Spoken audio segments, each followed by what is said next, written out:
नमस्कार दोस्तों, स्वागत है आप सभी का आपके अपने YouTube चैनल हिंदी अकेडमी में। आज की क्लास आप लोगों के लिए बहुत ज़्यादा महत्वपूर्ण होने वाली है, क्योंकि आज की क्लास में हम लोग भक्ति काल शुरू करने जा रहे हैं। और आज की क्लास में आप लोग देखेंगे भक्ति काल की पृष्ठभूमि, भक्ति काल का विभाजन, किन किन शाखाओं में भक्ति काल का विभाजन हुआ, और भक्ति काल के जितने भी प्रवृत्तियाँ हैं, विशेषताएँ हैं वो। तो आज की वीडियो काफ़ी महत्वपूर्ण होने वाली है। चलिए फिर शुरू करते हैं हम लोग आज की वीडियो को और देखते हैं क्या क्या मुख्य मुख्य पहलू हैं भक्ति काल से संबंधित।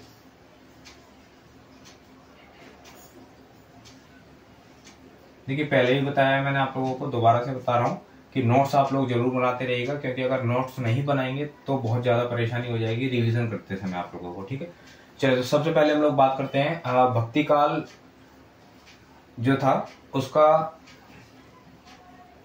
सबसे पहले पृष्ठभूमि क्या रही भक्ति काल की। ठीक है, सबसे पहले बात कर रहे हैं हम लोग भक्ति काल की पृष्ठभूमि की। बात करें भक्ति काल या भक्ति आंदोलन के विकास की, तो भक्ति आंदोलन का जो विकास है उसको दो चरणों में बांटा जाता है। भक्ति आंदोलन का विकास ये बांटा जाता है दो चरणों में। पहला जो चरण है इसका वो है हमारा दक्षिण भारत का भक्ति आंदोलन। दक्षिण भारत का भक्ति आंदोलन, और ये जो चला था ये चला था 6वीं शताब्दी से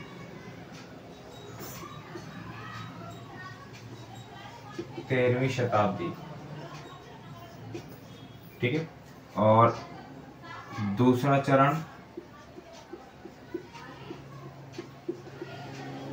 चरण था वो था हमारा उत्तर भारत का भक्ति आंदोलन। उत्तर भारत का भक्ति आंदोलन, ठीक है, और ये चला था हमारा 13वीं शताब्दी से 17वीं शताब्दी। ठीक है, तो बहुत ज्यादा महत्वपूर्ण है ये दोनों चरण, आप लोगों को ध्यान रखने हैं। ये पृष्ठभूमि के रूप में हम लोग देखते हैं किस प्रकार से हम लोगों को भक्ति काल के आंदोलन के विकास को यहाँ पर देखते हैं। तो भक्ति काल का आंदोलन आप लोगों को दो चरणों में मिलता है। दक्षिण भारत के जो भक्ति आंदोलन हुए और उत्तर भारत के भक्ति आंदोलन। भक्ति आंदोलन जो है वो शुरू कहाँ से हुआ? दक्षिण से। ठीक है, तो बहुत ज्यादा महत्वपूर्ण है। और दूसरा ये कि जब आदिकाल था हमारा, तो आदिकाल के अंदर आप लोगों को पता है कि जितनी भी रचनाएं थी वो क्या थी? स्त्री के इर्द गिर्द थी, चाहे वो युद्ध पर आधारित हो, चाहे वो सौंदर्य पर आधारित हो, सभी के सभी। और एक समय आता है जब व्यक्ति इन सभी चीजों से ऊब जाता है, तो उसके बाद में केवल और केवल क्या? भगवान की भक्ति ही हमें दिखाई देती है। तो ये भी कारण होता है था हमारा कि भक्ति काल के शुरुआत होने का।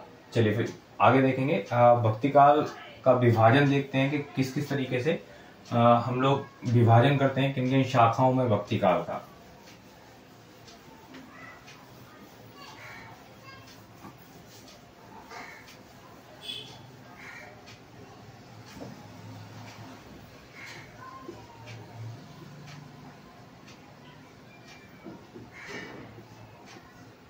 देखिए, भक्ति काल जो है मुख्य रूप से हम इसको दो जगह बांटते हैं। ठीक है, पहला है हमारा शगुन भक्ति और दूसरा है निर्गुण भक्ति।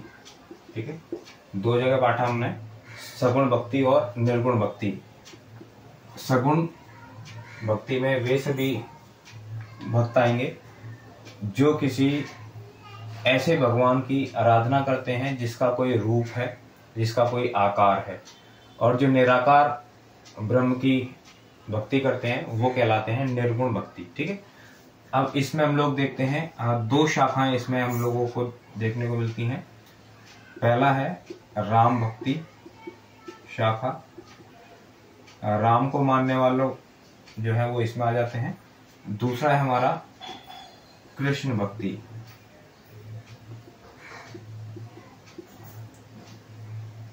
और कृष्ण को मानने वाले इसके अंदर आ जाते हैं। ठीक है, और निर्गुण की अगर हम बात करें तो निर्गुण को भी दो जगह हम लोग बांटते हैं। कौन कौन से? सबसे पहले सूफी काव्य, और दूसरा है संत काव्य। ठीक है, सूफी काव्य को हम लोगों ने प्रेम मार्गी शाखा भी कहा है, क्योंकि प्रेम के द्वारा यहाँ पर ईश्वर को प्राप्त करने की बात कही गई है, और इसको हम ज्ञान मार्गी शाखा कहते हैं, क्योंकि यहाँ पर ज्ञान के माध्यम से भगवान को प्राप्त करने की बात कही गई है। ठीक है, तो ये था हमारा भक्ति काल का विभाजन। यहाँ पर देखिए, राम भक्ति में तुलसीदास बहुत बड़े कवि हुए हैं, कृष्ण भक्ति में सूरदास बहुत बड़े कवि हुए हैं।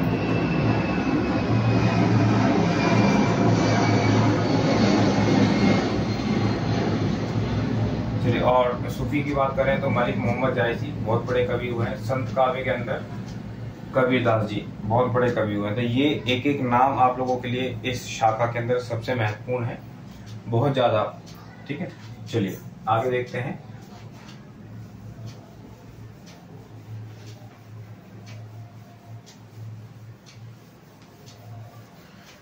भक्ति काल की प्रवृत्तियां और विशेषताएं देखेंगे।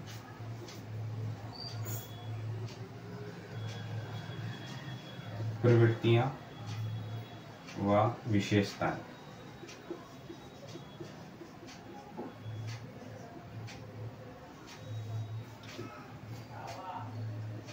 नंबर 1, गुरु की महिमा। भक्ति काल के अंदर गुरु का जो स्थान था वो बहुत बड़ा स्थान था। गुरु का नाम सबसे पहले लिया जाता है भक्ति काल के अंदर, या हम कहें कि लिया गया सब भक्ति काल में, क्योंकि ये माना गया कि गुरु ही वो रास्ता है जिसके माध्यम से भगवान तक पहुंचा जा सकता है। ठीक है,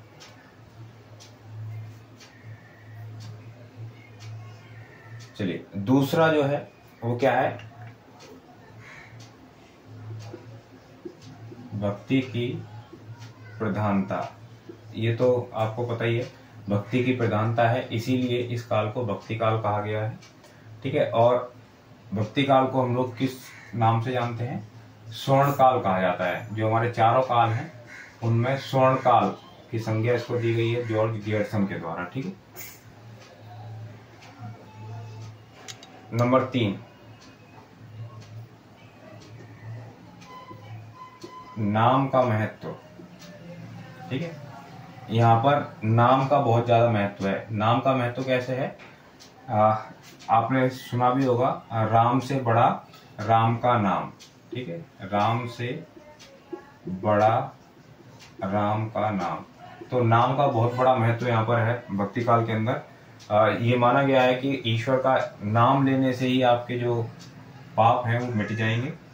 ईश्वर का अगर केवल आप नाम ही लेते रहें, नाम ही जपते रहें और कुछ ना करें तो। ठीक है, चलिए अगला जो पॉइंट है हमारा वो है अलौकिक साहित्य। यहाँ पर आप लोगों को अलौकिक साहित्य भी देखने को मिलता है। ठीक है, तो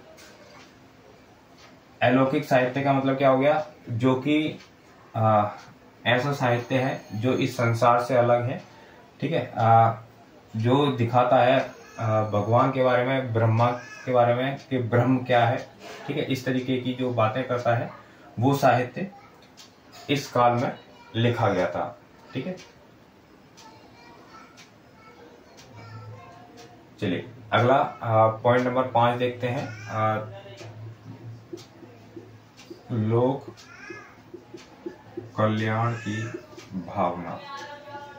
ठीक है, हमने पढ़ा था आदिकाल के अंदर कि वहां पर जनता का साहित्य बिल्कुल नहीं लिखा गया, जबकि यहाँ पर जो है जनता का साहित्य लिखा गया, जनता के लिए लिखा गया, और लोक कल्याण की जो भावना थी यहाँ पर बहुत ज्यादा थी। ठीक है, अगला पॉइंट है हमारा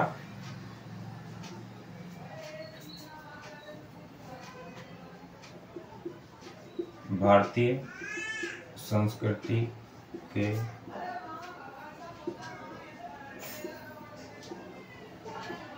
आदर्शों की स्थापना। ठीक है, भारतीय संस्कृति के आदर्शों की स्थापना। यहाँ पर एक जो भारतीय संस्कृति हम आज देखते हैं उसके आदर्शों की जो स्थापना थी, हम कह सकते हैं कि भक्ति काल से वो आदर्श हमारे स्थापित होने शुरू हुए और वो आदर्श आज हमारे लिए बहुत ज़्यादा मायने रखते हैं। चलिए पॉइंट नंबर 7 देख लेते हैं।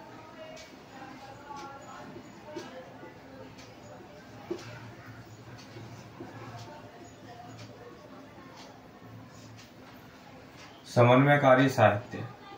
ठीक है, ऐसा साहित्य लिखा गया जो कि पूरे समाज को एक बंधन में बांध सके, पूरे समाज को एकजुट कर सके। तो पूरे समाज में एक प्रकार का समन्वय रख करके इस तरीके का साहित्य जो है हमें इस काल में देखने को मिलता है। चलिए 1-2 पॉइंट और है वो भी हम लोग देख लेते हैं। इसको रफ कर देता हूँ।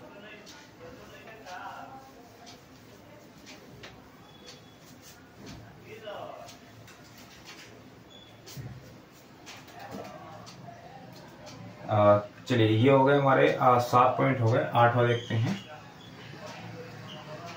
काव्य के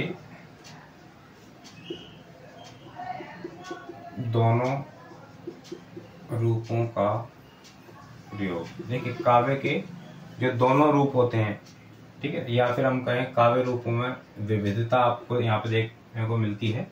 काव्य के दोनों रूप, चाहे वो मुक्तक काव्य हो चाहे वो प्रबंध काव्य हो, वो यहाँ पर आप लोगों को देखने को मिलते हैं। ठीक है, बड़ी बड़ी रचनाएं मिलती हैं आप लोगों को, फुटकर रचनाएं मिलती हैं आप लोगों को।